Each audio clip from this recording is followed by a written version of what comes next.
I was pretty accurate afterwards in the game. I didn't want to commit to a lot, but they outcoached us. They outplayed us. They were more physical than us. In the last game, we weren't ready to play. I didn't do a very good job getting our guys ready. But we finished all that yesterday and went through all the tape and meetings and such and practiced last night and back at it today and ready to roll for this week. Knowing what you know about how things went last week, still juggling injuries and trying to get prepared, how do you handle this week of practice? Well, we're going to practice like we've always practiced. Hey, Coach, so I know after the game, you said it's a tough loss and one that you got to refocus, because you have practice on Sunday. So after a loss like that, after a loss like that, what does it take to refocus the team and get them ready to play with less than 24 hours after that?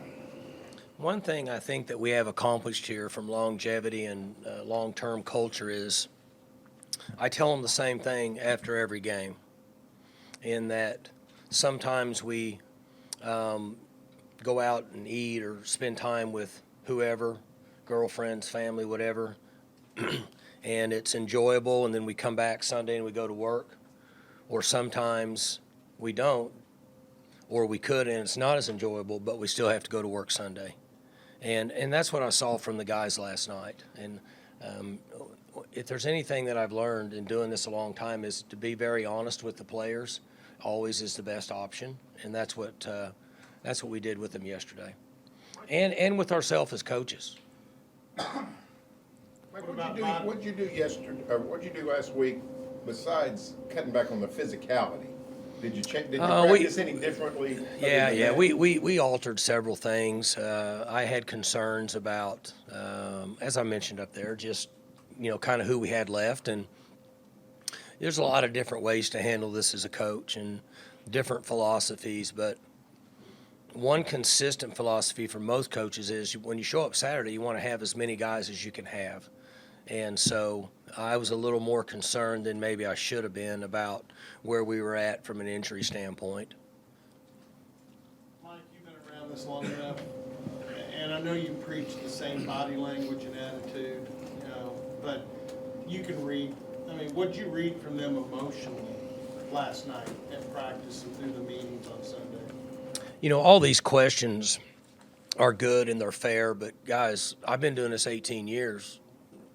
We won as many games as anybody in college football in the last 10 or 12 years at a very, very high level.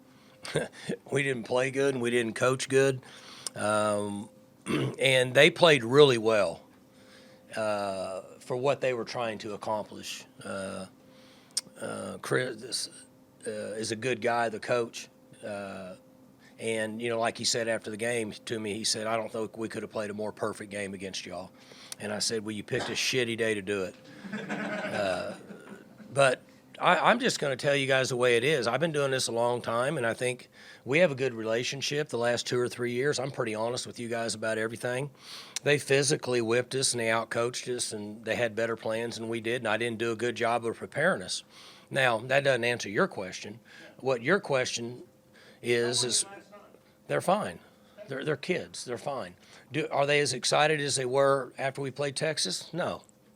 But that's life. That's what we do, right? We're going to have things for the rest of our lives that we're like, that's not very fun, or that was awesome.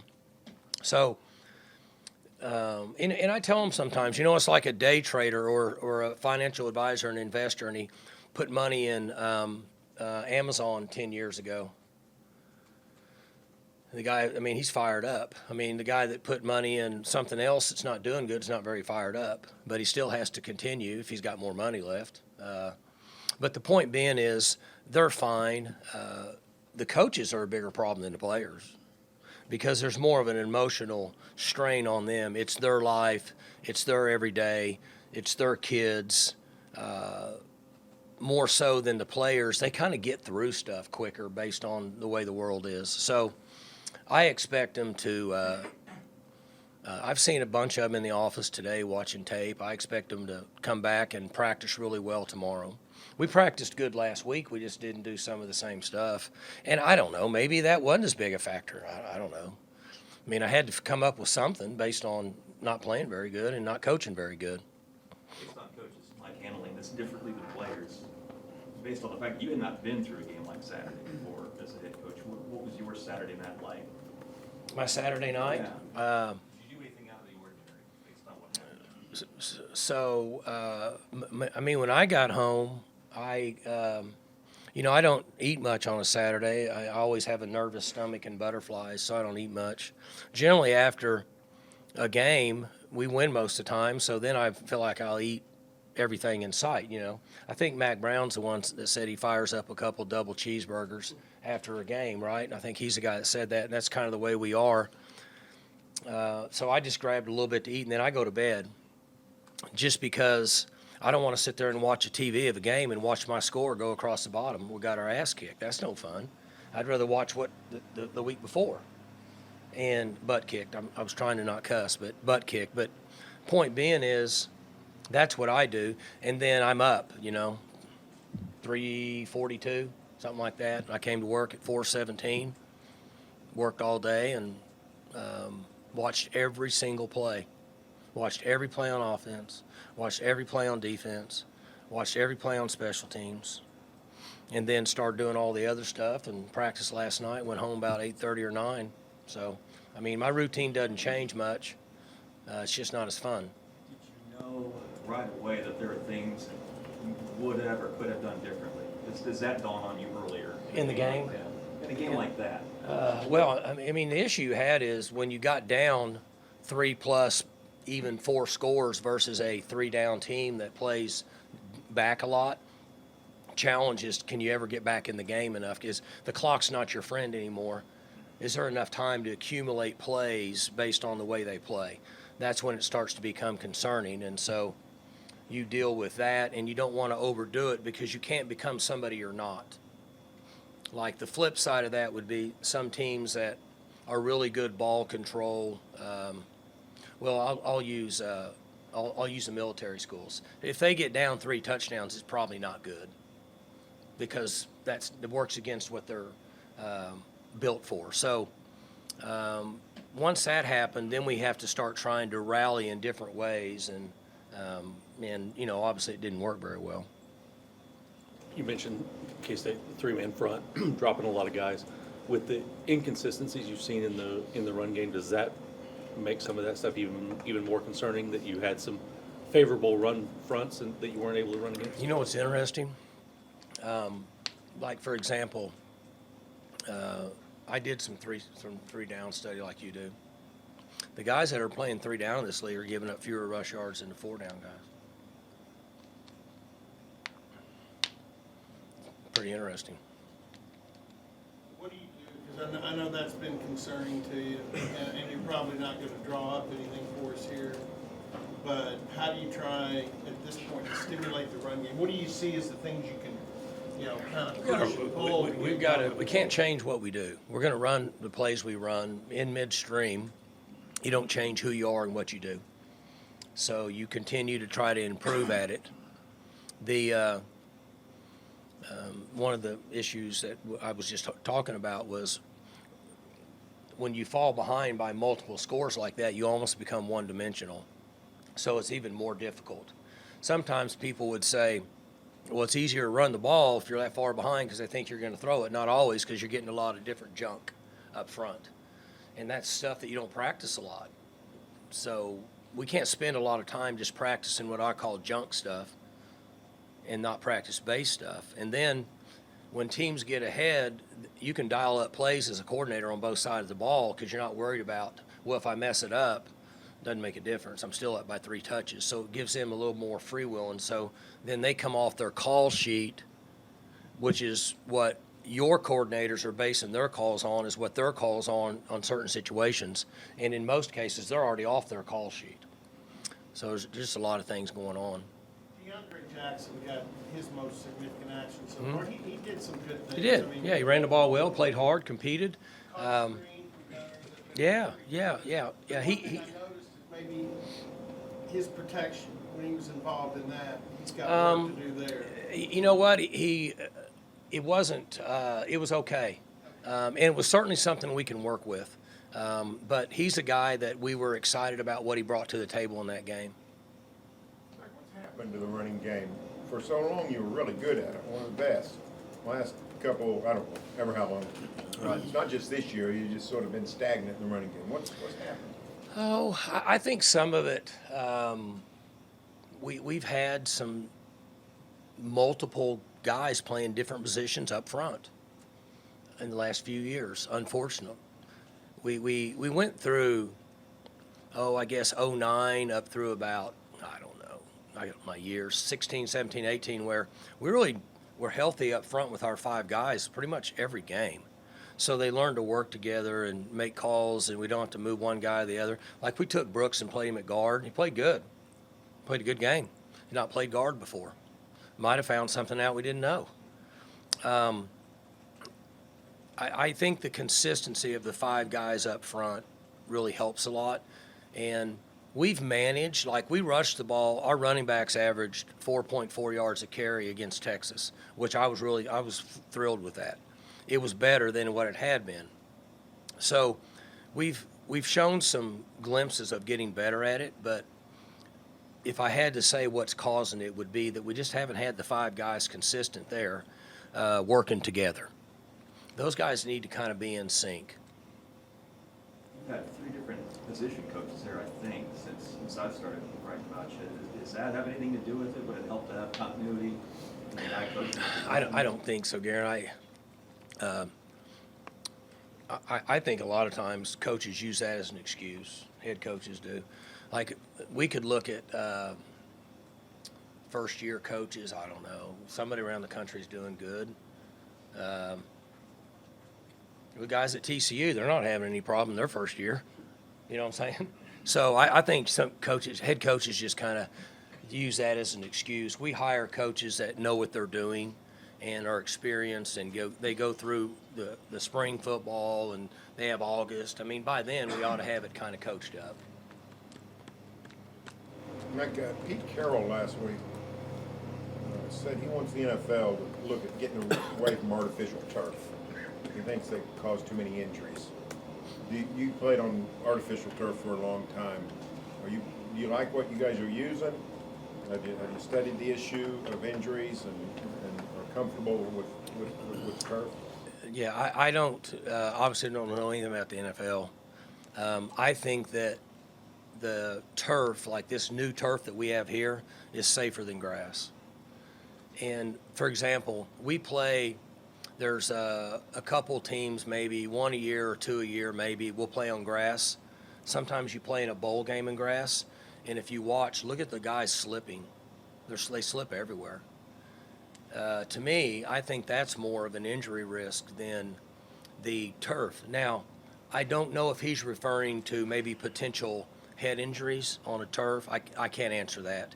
And I don't have an in-depth study enough, but this new surface like we're using here, I really think it's safe. But I don't know about the head injuries on the turf. I can't answer to that. What do you think of Kansas? Obviously, this guy's done a good job. I mean, turning them around. They look a lot different from what they've looked like in the past. Well, he's done well everywhere he's been. He's a good football coach, and I told you guys last year before we played them, I like their concepts. I like their schemes. They were in games and had something go wrong at the end, but could have won. They could have beat OU last year, right, at home.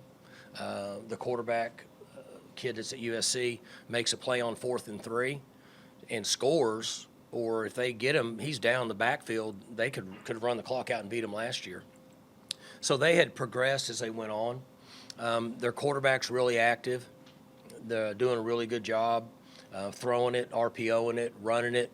They're motioning and getting to what I call triple option with an RPO off of it, doing some different things. And they're playing hard, and you got to play well to beat them. They've They've really come along defensively as far as running to the football, and almost effort has been the big deal on that side of the ball. Yeah, in most cases, if you're winning a little, you run to the ball. If you're just losing consistently year after year after year and game after game, you don't run to the ball. Coach, you're going to have there were questions about who would be the Kansas State starting quarterback, and there's still the opportunity that you don't exactly know who's going to be the KU starter. Does the approach change any after how it went last week? What do you mean approach? Preparing for a quarterback when you're not sure who it's Well, going to be. we didn't prepare. We prepared the same way. Whoever they played at quarterback would be the same for us, and it would be the same for Kansas. I got bad information last Monday on who was playing, but that didn't have anything to do with us not playing well. They're running the same plays with both of these quarterbacks, I guess is what I'm saying. Your quarterback's also a little bit banged up. Compared to last year, whenever you had Shane, who's more of a pocket guy, how much does the offense change between Spencer and Gundy? Not much. With Shane couldn't really maneuver, and he's not going to hurt you running the ball. The guys that we have here, all of our guys practice the same way and practice the same plays, very similar to Kansas. So if you look at the games that the other quarterback played in just recently, they're running the same plays, and we run the same plays. How's Spencer doing? He banged up pretty good at the end of that game. I hope he's doing good.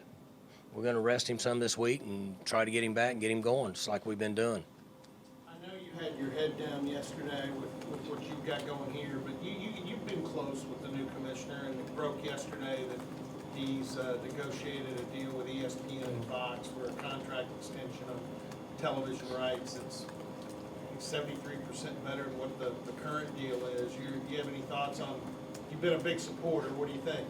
Well, that's one thing I was right on. I said he would do it. This conference would be fine. Oklahoma State would be fine from day one. I mentioned that. I said Oklahoma State would be fine. I didn't know anything about the new teams coming in, but I knew we were in good shape. And then once the new teams came in, I knew that we were in great shape. And then once we hired him, I even felt better. And he secured it, however much more for 6 years, or I didn't pay attention to it, but I need to text him. Yeah, so it starts in 25. Is that the year? Yeah, so 6 years, which that's kind of what we talked about in here. I felt like we would be a short-term in media deals, because normally they try to grab a 10, 12, or 15-year deal. But because it's new and there's new teams, makes sense for the ESPN and Fox to not want to say we're going to buy a 12-year deal. Okay, we'll do a 5 or 6 year deal. We're going to pay you more money. He's a big-time wheeler dealer negotiator, and from day one that I talked to him, I knew we were in great hands. So he's secured us all the way through 31, and I'm going to guess at 28-ish or something. I'm not a business guy, so I don't know that he's going to go back in and do it again, and it's going to be better. Talking about the Big 12 is the only school with ESPN and Fox both as partners. So, Good, I guess. They, his job is to make big money for the schools. That's what he did. Yeah, that's good. Back to Kansas. In years past, they've occasionally played people tough, but basically it was a breather for everybody. This year, they're a very solid team, and Big 12 is known as the no bad teams league. Everybody's some level of Kind of good. what we talked about in here 5 or 6 weeks ago. So does that change anything that you do or programs do, knowing that, hey, you got to play an A game most weeks to have a chance to win? What's interesting with them, we talked about what you just brought up. There's been a number of teams over the years go up there and play there when they were struggling. I mean, we can call it like it is. And not play very good. I'm sure you've been there enough times following OU and following us when we were pretty good, and you looked at the scoreboard, there's like 3 minutes to go in the third quarter, and it's like 24-17. and I've been there a number of times with what I would have considered on paper a considerably better team, and we weren't playing very good.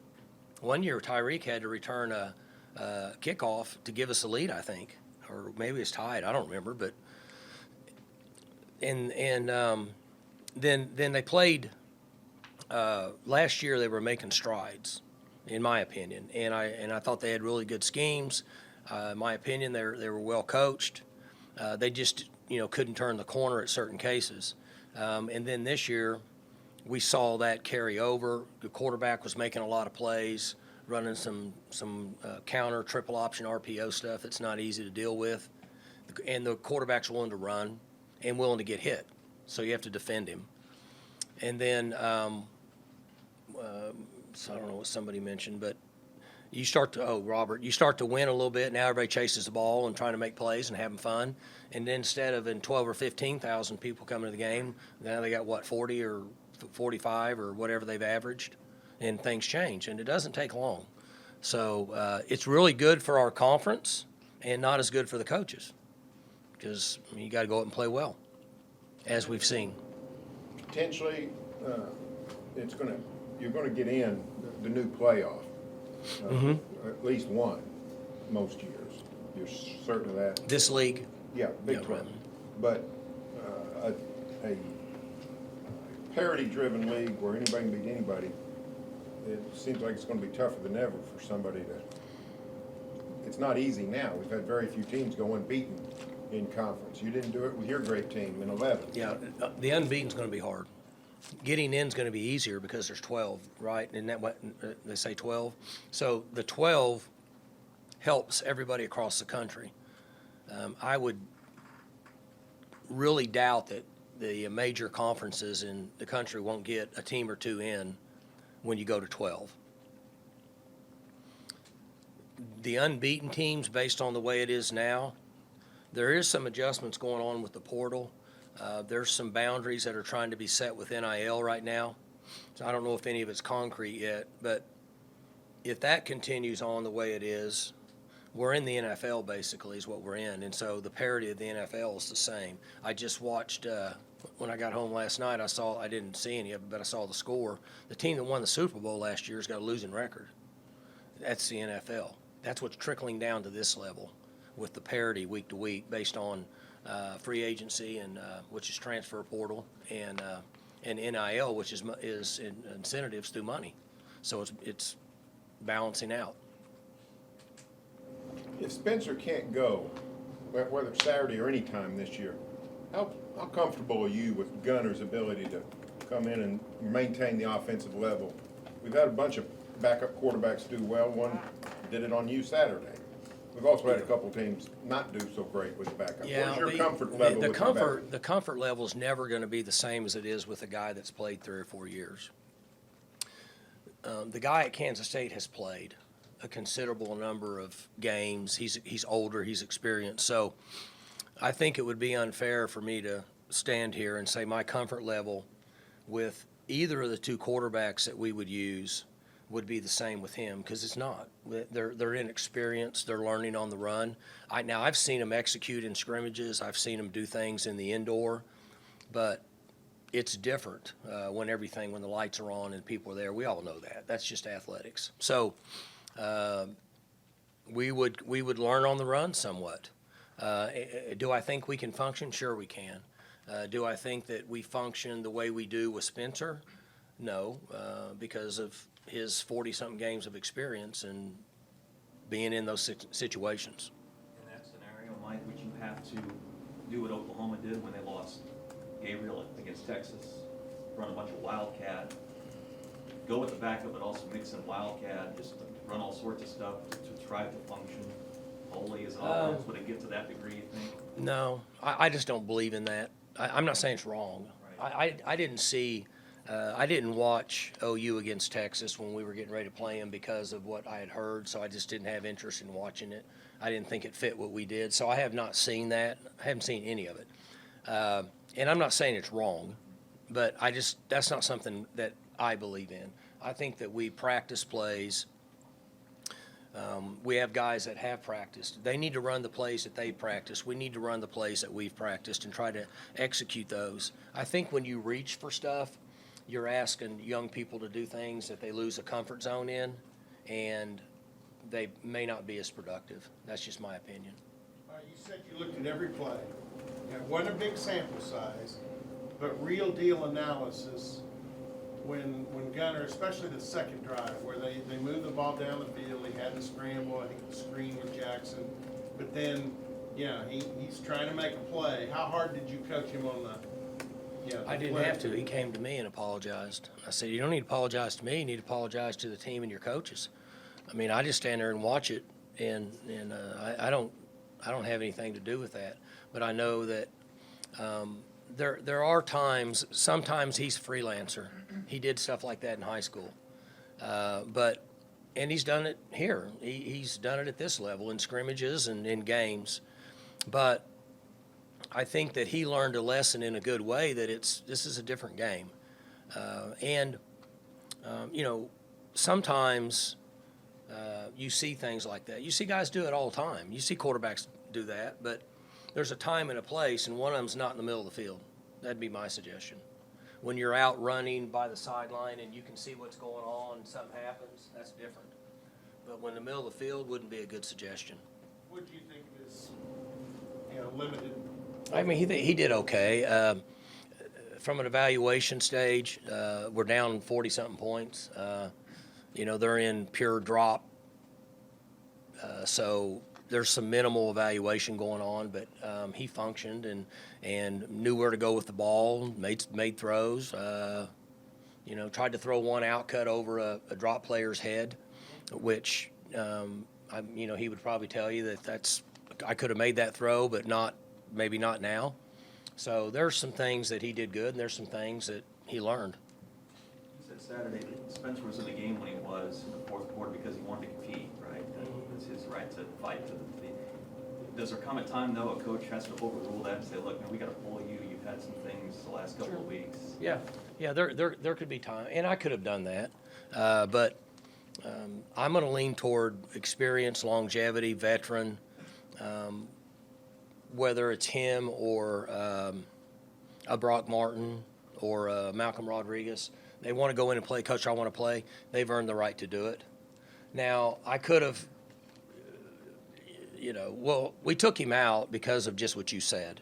I guess maybe you're asking me, could it have been 10 minutes earlier? Right, before he Yeah. I mean, we could have. I could have just said, hey, but he's different with that.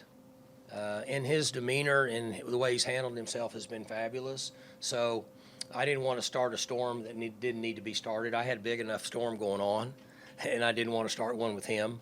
And so at some point we said, hey, there's no reason to send you out there. Could we have done it earlier? Sure.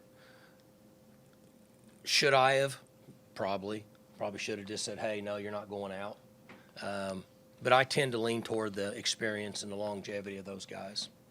Mike, if and when Gunner plays, starts, is the main guy, has to be the main guy, and whatever, how much pressure's on him, the son of a head coach? I mean, we're seeing Brian Ferentz at Iowa, not very pretty up there, with nepotism claims by virtually everyone. How much pressure's that on a guy if he has to? Oh, I think he's got more pressure.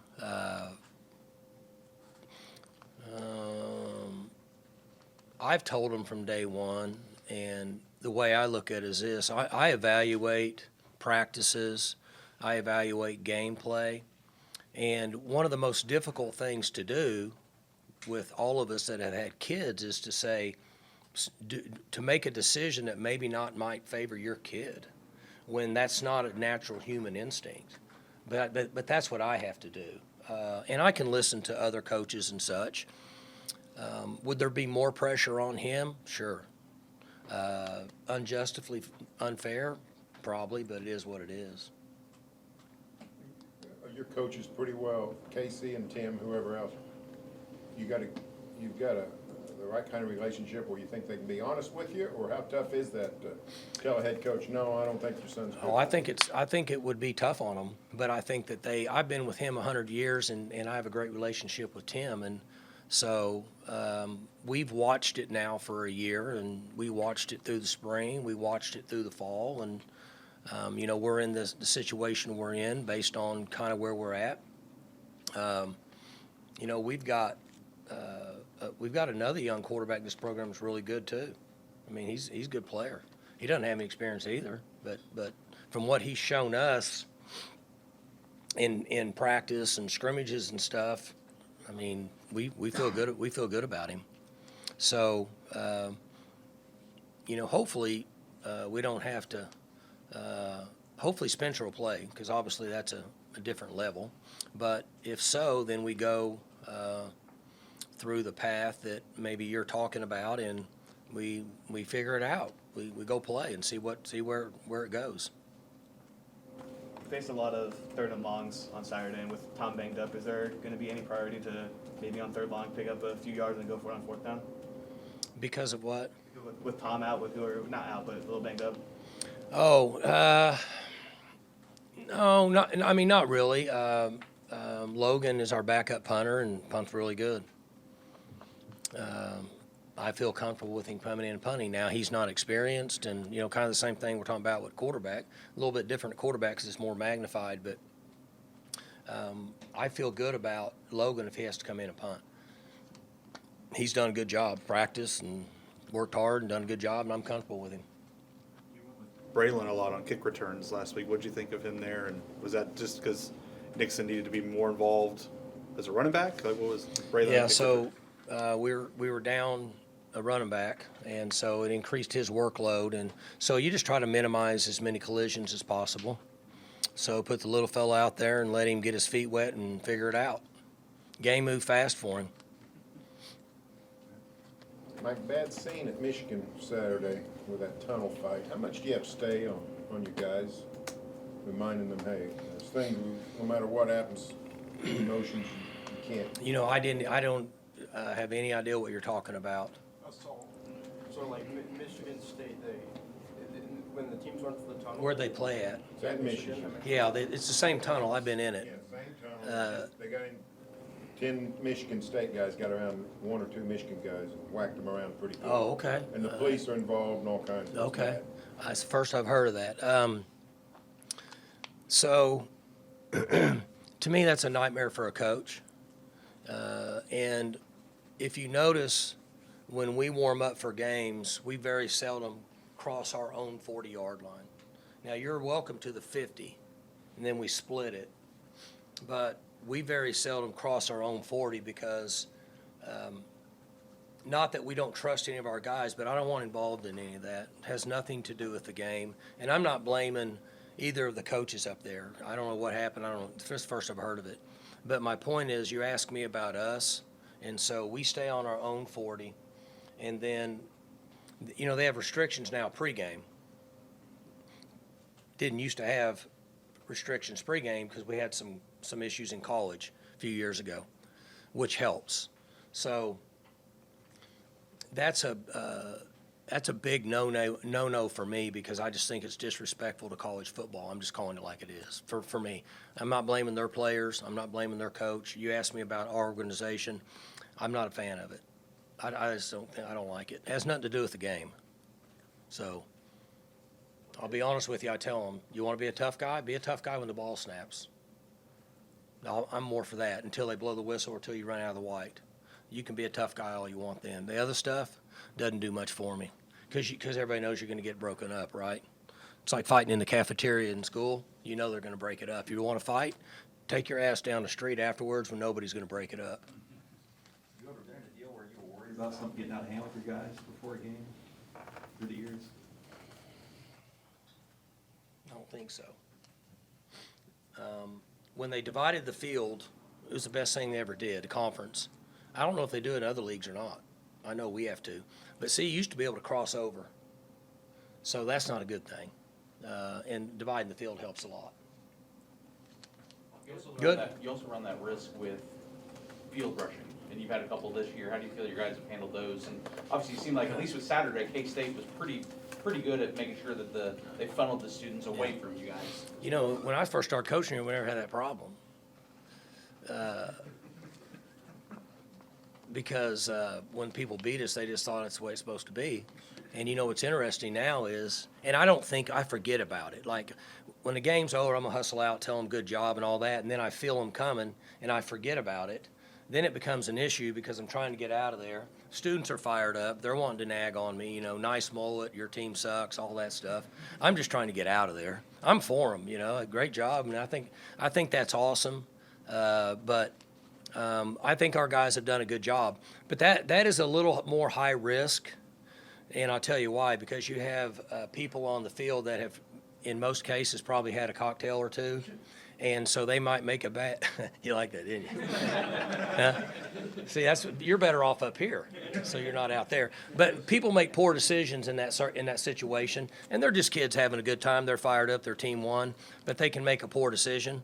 And we get bumped into and hit and whatever. They always bump in. It's accidental, and you just hope that the kids, understand. Hey, they won. They're happy. Let's get to the locker room and hit the road. So, all right. Thanks, guys.